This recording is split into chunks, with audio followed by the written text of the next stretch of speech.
ये कहानी है दो बहनों की, ऐना और जेसिका की। ऐना जेसिका से 2 साल बड़ी थी। बचपन में ही माँ बाप के गुजर जाने के बाद ऐना ने जेसिका का ख्याल अच्छी तरह रखा। ऐना जेसिका से बहुत प्यार करती थी, इसलिए ऐना हमेशा जेसिका को छोटी छोटी बातों के लिए भी टोकती रहती थी और जेसिका भी बिना ऐना से पूछे कोई काम नहीं करती थी। दोनों बहनें खुशी खुशी एक घर में रहा करती थी। घर चलाने के लिए पैसों की ज़रूरत थी, जिसकी वजह से दोनों को ही काम करना पड़ता था। ऐना और जेसिका अलग अलग जगह काम करती थी। शाम के वक्त ऐना और जेसिका दोनों लगभग एक ही समय पर वापस आ जाती थी। उसके बाद वो दोनों बैठकर बातें किया करते थे। छुट्टी के दिन जब ऐना और जेसिका घर पर होते थे तो उनके घर के बाहर एक बूढ़ी औरत आकर बैठ जाती थी। वो बूढ़ी औरत गरीब थी और बेजुबान थी। वो बूढ़ी औरत बोल नहीं पाती थी, लेकिन वो जेसिका को बहुत मानती थी, क्योंकि जब भी वो आती थी तो जेसिका अक्सर उसे कुछ न कुछ खाने के लिए देती रहती थी। जिस दिन जेसिका घर पर रहती थी, उस दिन जेसिका झूले के पास जाकर बैठी रहती थी और वो बूढ़ी औरत भी थोड़ी ही दूर पर जाकर बैठ जाती थी। जब तक कि जेसिका वहाँ से चली ना जाए, वो बूढ़ी औरत भी वहाँ से नहीं जाती थी। एक दिन की बात है, सुबह ऐना और जेसिका दोनों एक साथ घर से बाहर निकली थी, क्योंकि दोनों को ही काम पर जाना था। वो लोग थोड़ी दूर तक पैदल साथ में गए। उसके बाद उनके रास्ते अलग अलग थे, इसलिए जेसिका दूसरी तरफ चली गई और ऐना दूसरी तरफ। शाम के वक्त जब ऐना घर वापस आई तो उसने देखा कि अभी तक जेसिका नहीं आई है। वो थोड़ी देर तक बैठकर इंतज़ार करती रही, लेकिन जेसिका नहीं आई। घर से थोड़ी ही दूर पर जेसिका की एक दोस्त रहा करती थी। ऐना को लगा हो सकता है जेसिका उसके घर चली गई हो। ऐना फ़ौरन अपने घर से बाहर निकली और जेसिका के दोस्त के घर पहुंची। वहां जाकर उसने पूछा कि क्या जेसिका यहाँ आई थी। उन्होंने बताया कि नहीं, जेसिका तो यहाँ नहीं आई थी। ये सुनकर ऐना वापस अपने घर चली आई। देखते ही देखते 2-3 घंटे और गुजर गए। ऐना परेशान हो रही थी। ऐना ने उस जगह फ़ोन किया जहाँ जेसिका काम करती थी। वहाँ पता चला कि जेसिका तो अपने समय पर ही वहाँ से निकल गई थी। उसके बाद वो कहाँ गई उन्हें नहीं पता। ऐना बहुत ज़्यादा परेशान हो गई थी। उसे समझ नहीं आ रहा था कि वो क्या करे। उसने अपनी एक आंटी को फ़ोन किया। उसने उन्हें बताया कि जेसिका काफ़ी देर से घर नहीं आई। मुझे कुछ समझ नहीं आ रहा, मैं क्या करूं। आंटी ने बताया, तुम्हें पहले ही पुलिस में रिपोर्ट लिखवा देनी चाहिए थी, लेकिन चलो कोई बात नहीं है, अब तो बहुत देर हो गई, तुम सुबह पुलिस स्टेशन चली जाना। ऐना ने कहा ठीक है आंटी, मैं फ़ोन रखती हूँ। ये कहकर ऐना थोड़ी देर तक एक चेयर पर बैठी रही। उसके बाद उसे कुछ समझ नहीं आ रहा था, इसलिए वो अपने कमरे में सोने चली गई। ऐना को नींद नहीं आ रही थी। घर में इतना सन्नाटा था कि घड़ी की आवाज़ भी साफ सुनाई दे रही थी।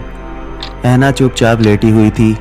थोड़ी देर के बाद ऐना की आंख लग गई और अचानक किसी लड़की के ज़ोर से चीखने की आवाज़ ऐना को सुनाई दी।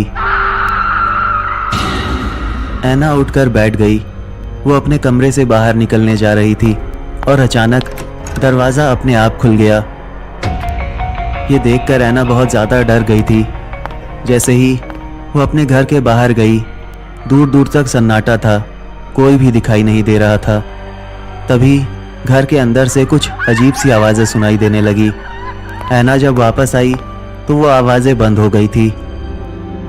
ऐना को कुछ भी समझ नहीं आ रहा था कि ये सब क्या हो रहा है। वो अपने बेड पर गई और चुपचाप लेट गई। तभी अचानक उसे ऐसा लगा जैसे ऊपर वाले फ्लोर पर कोई घूम रहा है। किसी के चलने की आवाज़ साफ सुनाई दे रही थी। ऐना डरते डरते उठी और ऊपर वाले फ्लोर पर गई। उसने सारे कमरे चेक किए, सब कुछ ठीक था, कहीं कोई दिखाई नहीं दे रहा था। उसे लगा हो सकता है ये मेरा वहम हो।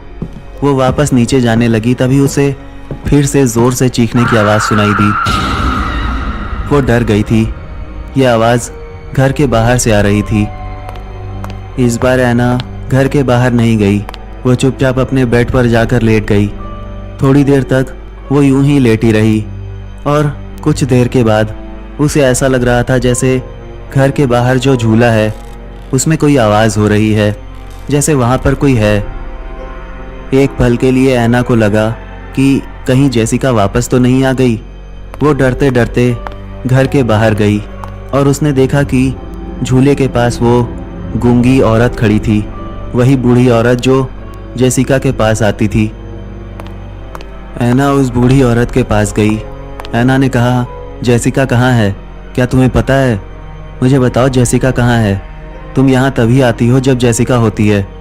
मुझे बताओ जेसिका कहाँ है? थोड़ी देर तक उस बूढ़ी औरत ने कोई जवाब नहीं दिया। वो बूढ़ी औरत एक लगातार झूले को देख रही थी। कुछ देर के बाद उसने ऐना की तरफ देखा और हाथ से दूसरी तरफ इशारा किया। ऐना ने कहा, क्या बात है? क्या तुम मुझे जेसिका के पास ले जा सकती हो? उसने इशारे से कहा, हाँ मैं ले जा सकती हूँ। ऐना की आंखों में आंसू आ गए थे। ऐना को लग गया था कि कुछ ना कुछ गड़बड़ ज़रूर है, शायद जेसिका के साथ कुछ हुआ है। वो बूढ़ी औरत आगे बढ़ने लगी और ऐना भी उसके पीछे पीछे आगे बढ़ रही थी। कुछ देर के बाद वो लोग जंगल में पहुंच गए और वो बूढ़ी औरत ज़मीन पर से मिट्टी हटाने लगी। तभी अचानक उसमें एक हाथ नज़र आया। ये देखकर ऐना रोने लगी थी। उसे समझ आ गया था कि ये जेसिका है। ऐना रोते रोते कहने लगी, मुझे माफ़ करना मेरी बहन, मैं तुम्हारा ख्याल नहीं रख पाई।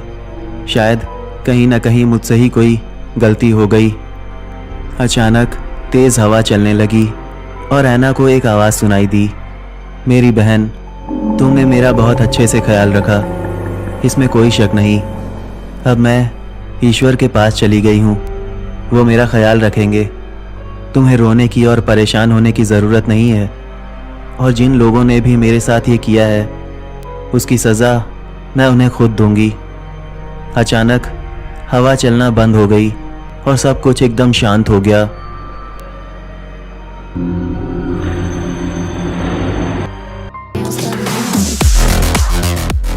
हाय एवरीवन, उम्मीद है कि वीडियो पसंद आया होगा, और अगर पसंद आया है तो प्लीज़ वीडियो को लाइक करो और शेयर करो, और अगर आप नए हो तो सब्सक्राइब कर लेना, साथ ही साथ नोटिफिकेशन बेल को भी दबा लेना, जिससे कि मेरा वीडियो आते ही तुम्हें फ़ौरन पता चल जाए। इसके अलावा तुम सब मुझे फॉलो कर सकते हो मेरे इंस्टाग्राम अकाउंट पर, सारे लिंक डिस्क्रिप्शन में दिए हुए हैं। तो अब मुलाकात होगी अगली कहानी में, तब तक के लिए बाय।